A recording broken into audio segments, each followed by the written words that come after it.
And we're back and talking with Dr. Tim McKnight this morning. Welcome in. Good to see you. Good morning. You too. Your elbow is better, I hope. It's 90%. I'm ready to go. All right. You'd be ready for action. I'm ready. Yeah. Thanks for asking. Well, some of us are ready for action, then we find out we have high blood pressure. Not the end of the world if you catch it. So Right. What do we do about that? And then medication-wise, what are the differences? What happens? Well, we've talked before about how to prevent it and what to do when you're first told you have high blood pressure. And I always tell people, first of all, get active, get your heart rate up, lose the belly fat, and support your vascular system by any supplement that has nitric oxide creating capacities. And really, I think there's only one that I found has done it well, and that's Neo 40, which Mako's carries. I think that can really help people. But aside from those things, if you can't get your blood pressure down, it's really not something you want to ignore, because we know that there's an increasing risk of all-cause mortality, meaning stroke and heart attack and congestive heart failure and kidney disease when it's left untreated.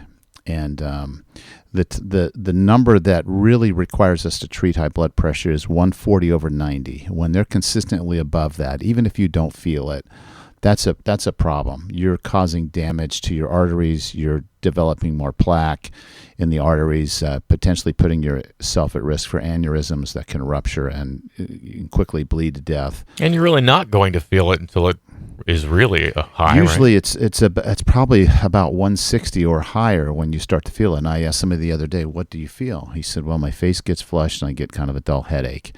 Some people feel lightheaded or dizzy, but most of the time it's a silent disease. It's a silent killer because people don't realize it's happening. So it's crucial that you check your blood pressure, and most people, their blood pressure elevates when they come in the office. It's white coat hypertension.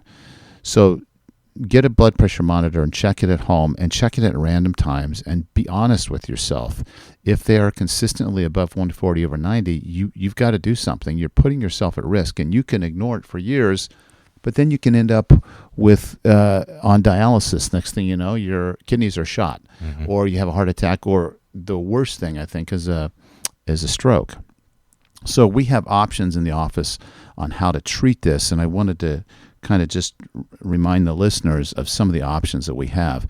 There's different ways we can control blood pressure, and there's different stages of blood pressure. Stage 4 is critical enough that you come in the office and I confirm it's that high, 220/110 or higher, we have to put you in the hospital because it's a hypertensive crisis. You end organ damage, eyes and kidneys and heart and brain can all just erupt with fatal irreversible diseases. So that's an urgency.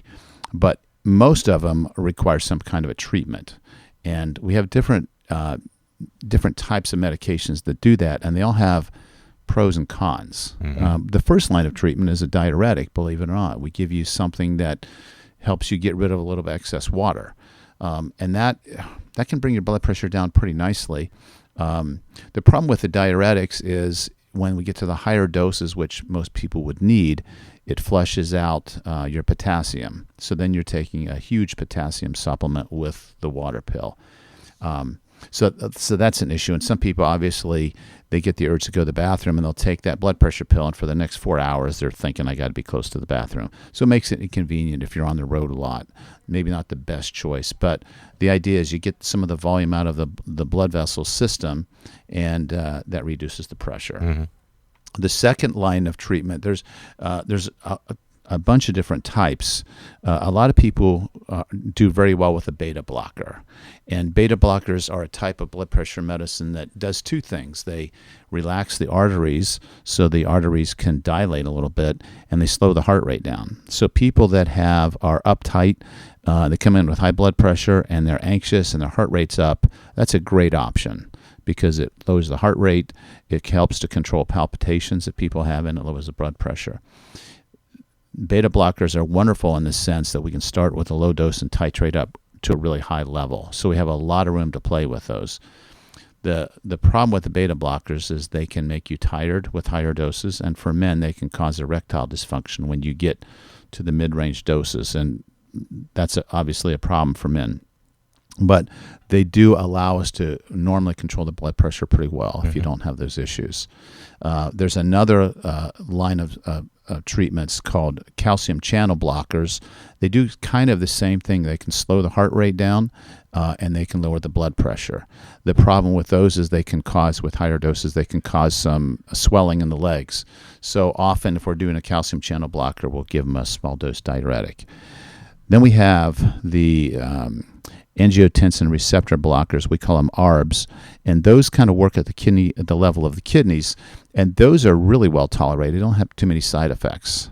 But if you have kidney issues, underlying kidney issues, we have to be careful of that. Yeah. Right. So, and they're pretty simple. They're once a day medications, and there's a cousin to those called the ACE inhibitors.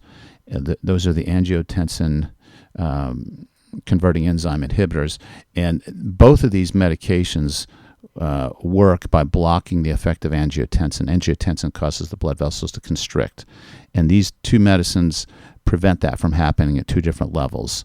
So those can be really effective. In fact, these ACE inhibitors, it's a first-line treatment for diabetics. We want diabetics on these because they protect the kidneys as well as control the blood pressure.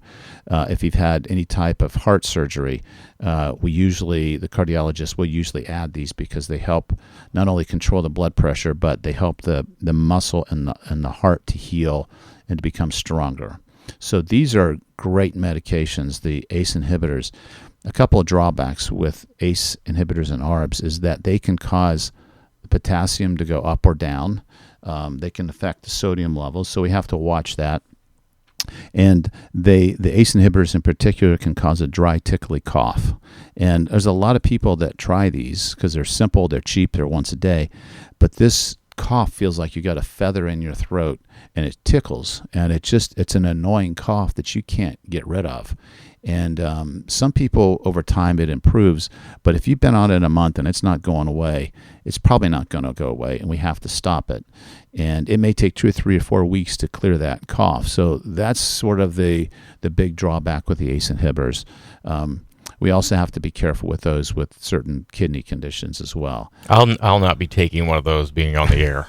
Yeah, no, that's an annoying problem, and unfortunately, there's a lot of people that suffer from that. So, as much as we'd like to prescribe it, it doesn't work for people because of that cough. Yeah. And so those are the main medicines we use for blood pressure, and then we have other ones like clonidine, which works sort of at the level of it works to the brain to help control the blood pressure, and there's other smaller minor classes that we can do as add-on therapies, but I want the listeners to understand that if you can't get your blood pressure controlled with 3 different types of medicines, and for sure with 4 types of medicines, it really is best if you are referred to a kidney specialist. And most primary care doctors will say, I can handle this. This is my bread and butter. Let me add another one. Now you're on 5 pills and we're trying to control the blood pressure. Well, if you're not controlled on 4 blood pressure medicines, you really need the help of a specialist, because it just gets too tricky. They understand this at a little deeper level than primary care, and they can help with blood pressure when it gets to those levels, because we're really trying to protect the kidneys from end-stage kidney disease and kidney damage. Well, and we're not saying don't trust your doctor, but there's the red flag that you can use. That's a family practice board question. If you've got someone uncontrolled on 4 medicines, what do you do? The answer is refer to a nephrologist, refer to a kidney specialist. So hopefully that helps the listeners understand that there are different medicines that don't. Most of them work pretty well, but some of them have considerations, and we have to. That's why we need to see people after they've been on these medicines for a month. Make sure it's, number 1, working. Number 2, they're tolerating it, because a lot of people just say, I'm going to stop taking it. It gave me a cough, or I get lightheaded when I take that, and I feel better when I'm off of it. But yet now their blood pressure is running high and they don't know it, and that is a real danger. I mean, hypertension is just a real common problem. It happens to many of us as we get older. And I know my Fit for Life class can answer this, and hopefully your listeners have heard enough of this that when the blood pressure goes up, what that's telling us is that your arteries are not making nitric oxide like it used to. And how do you make nitric oxide? Well, you cannot consume a lot of alcohol and make it. You cannot eat a lot of sugar and make it. You cannot smoke and make it well. You cannot have a big gut and make it well. You make it well with exercise. You make it well with keeping your body in an ideal body weight. And you make it well when you eat green leafy vegetables. So we're back to the lifestyle things that we talk about in Fit for Life. And in addition to that, you can go to Mako's and get this Neo 40 lozenge that works well too. So there's a lot of different ways to manage this. And I also throw in magnesium as a good supplement to help people. Magnesium is the most common mineral deficiency in Americans. And we talk about this in Fit for Life. The reason for that is we eat enriched flour, and enriched flour has stripped the magnesium from it. And magnesium is a powerful mineral that helps relax smooth muscle. So we use magnesium with women who are in preterm labor and they're contracting, and we'll give them magnesium to help stop the contractions, relax the uterus. We use magnesium when people are circling the tank. We call this in medicine, and they're actually dying right in front of you, and they're having some type of a heart rhythm disturbance. There's a rhythm called torsades where the heart is doing some funny things, and it's a very characteristic pattern on an EKG. And once someone goes into torsades, the next rhythm is ventricular fibrillation. Where the muscle is shaking, the next rhythm is it stops. So torsades is a really bad sign. And I've seen people in torsades, the treatment is magnesium. So these people, when they develop this heart rhythm problem, the one guy I'm thinking of, he was unconscious. I mean, he was sort of out of it, but wasn't making any sense. We gave him 2 grams of intravenous magnesium. A minute later, he's awake. His cell phone, we're basically running a code on this guy. And his cell phone rings, and he picks up the cell phone, and it's his girlfriend. And I just about died. I was almost dead a minute ago, and the magnesium brought him right out of it. So magnesium can be powerful. And again, we've talked about the right magnesium. Magnesium oxide, which is what you get at most pharmacies, is not the right magnesium. It's magnesium glycinate or magnesium citrate. And you can get those at most pharmacies if you look for it. Mako's is a great place to go. But magnesium, again, is good for blood pressure, and it's good to help stabilize heart rhythm problems. So that's a really comprehensive overview. I just saved, hopefully, a lot of your listeners a visit to their doctor, because that's everything I can tell you about controlling blood pressure with lifestyle and supplements and with medication. So I hope that helps. I would certainly think so. Thanks a lot. You're Appreciate welcome. it, as always. Dr. Tim McKnight, very interesting this morning as we talked with the doc about your high blood pressure.